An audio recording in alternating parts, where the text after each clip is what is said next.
My next patron question is from Billy, who wants to know what's going on with Lionsgate right now. I remember you saying in a video a while ago that Lionsgate was capable of becoming a major studio thanks to its growth and box office successes, but it seems like they are not doing well, and I would like to hear your thoughts on why they are struggling. Maybe it's factors like the splitting up from Starz or the tougher competition from studios like A24 and Neon. Lionsgate has been on a bit of a cold streak lately, with a lot of their movies flopping their theatrical release, particularly in 2024 and 2025. Some of these flops include Megalopolis, Borderlands, Whitebird, Hurry Up Tomorrow, The Unbreakable Boy, Shadow Force, Kiss of the Spider-Woman, and Good Fortune. Even the John Wick spin-off movie Ballerina was a major disappointment at the box office, although it should be known that Lionsgate does lessen the potential risk of a film flopping by pre-selling the foreign rights. And while I brought up Megalopolis, Lionsgate did not put up most of the money for that film. They just acquired distribution rights with the actual production and even the marketing costs coming mostly from Francis Ford Coppola's own pocket.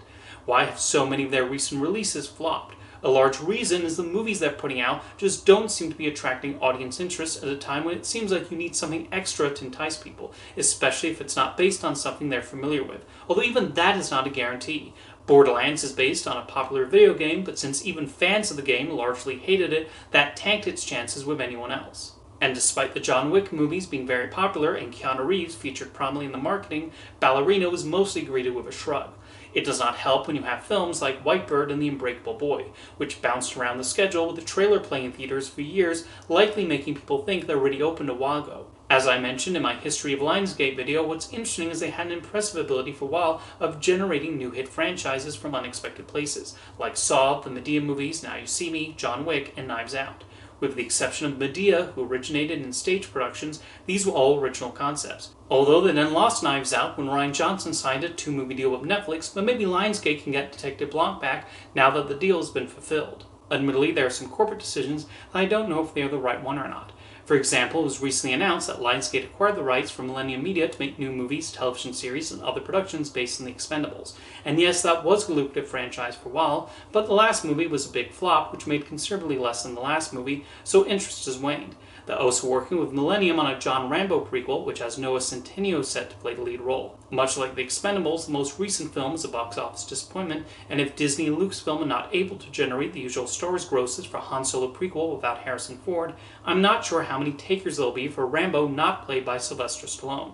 Bring up one of Billy's points, are they facing competition from the likes of Neon and A24? Well, as I mentioned in a video I did a while back on A24, even they don't exactly get everyone to see their movies. Did you see the grosses on the Smash Machine? Still, not every Lionsgate film has failed. While not exactly a runaway blockbuster, The Long Walk pulled in a nice profit for them. They also have a pretty extensive library that will continue to generate revenue for them. This includes their recent purchase of E1, which gives them the Canadian distribution rights to several movies in the Miramax and Weinstein Company libraries. Looking ahead, Lionsgate has some potential hits next year.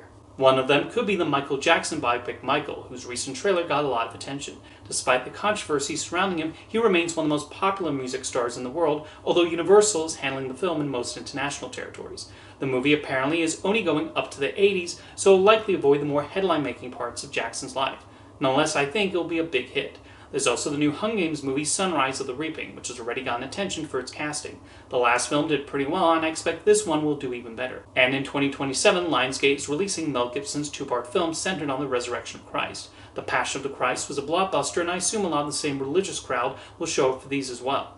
We'll see if these movies can manage to turn the ship around for Lionsgate, and maybe they can pick projects that will better excite audiences in the future. Thank you for your question, Billy.